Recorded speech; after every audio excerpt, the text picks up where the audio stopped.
J status? Yeah, he won't go today.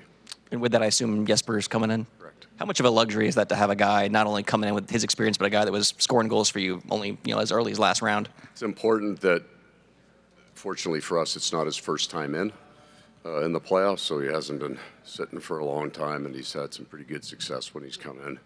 And he fits, so he spent time with all of those players. There's nothing new for him, so he can come in and just play. Right side, first row. Paul, you had pretty good production from your offensive production from your defensemen during the regular season, but it seems to have gone off in the playoffs. Why do you think that's been, and how important has that been, I guess, to contributing to your depth scoring? Yeah, I mean, we'd love to create the environment where they could get involved in those things. I don't know is the answer. We haven't changed anything. We try to get them up the ice. You want to be careful when you get into the playoffs. You're seeing a deeper level of offensive talent on the other teams. You got to be a little bit more mindful of how you join the rush. Both Toronto and Carolina are heavy shot blocking teams. They're really good at it, so you're not getting much through from the point. That might be it. Right side, first row. Morning, Paul. Wanted to ask you about what Bill Zotto was talking about yesterday with the defenseman with Sylvain, and what impact he has on all of them, but especially the guys like Forsling, Kulikov, guys who have kind of jump-started everything down here.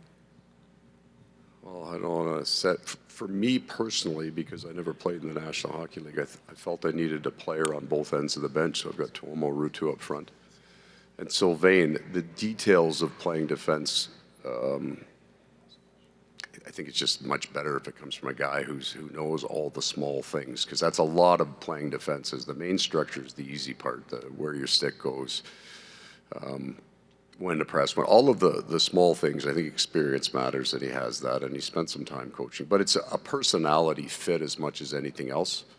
He is very detailed, very patient, a great teacher, and he has this easy personality about him. Doesn't mean he's soft. He just has an easy connection to all of those. He can talk to them like a colleague. He can, and they respect that. We've got some now veteran players on the blue line that don't need a lot of motivation. They're very self-driven, so it's not on the coach to get them to work harder. So they just have a mutual respect. He won a cup as a player. He understands what it's like to play 2 months into a playoff grind for a defenseman, what's reasonable, what's not. I don't really spend much time thinking about that end of the bench in terms of the match. He's got it figured out. So that for me is the tell. I just leave him, just don't mess anything up. Take three more for coach. Right side, third row, Luke. Or, excuse me, right side, second row. Sorry. Paul, last year after Game 7 on the ice, some players told me that the message in the locker room was freedom, and then in the parade you yelled it at the players. How do you settle on those pregame messages, and have you settled on one for tonight? I try to move around them as much as I can. That came up from after Game 6. I stayed here and did the game before I left. I almost will never do the game after the game. You're too emotional and you don't see things right, but we just weren't moving. I thought Game 5 that we lost at home was the best game that we played the entire playoffs. We were fantastic in that game.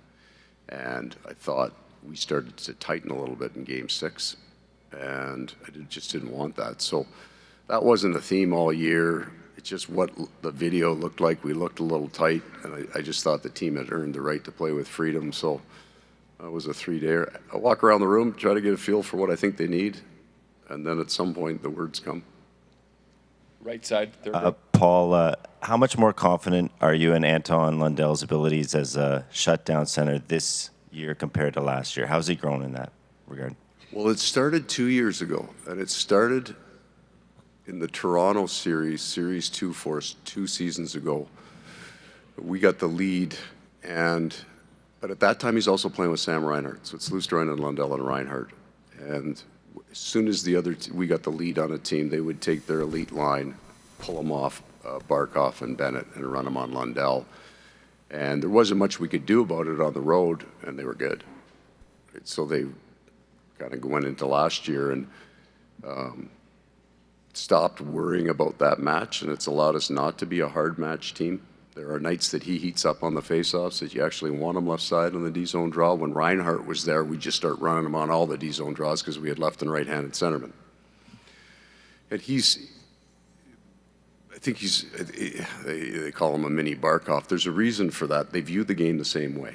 There's a defensive mindset first, but we kind of felt with his first year, I think he scored 18 goals. There was more offense there to be had. It's just he wouldn't sacrifice the defensive game for the offense. And then we saw it during the year, but then when Brad came, it's different now. They generate a little differently. So we've got an awful lot. This guy's a really good, he's not even young anymore. We don't view him as young. He's a good center iceman.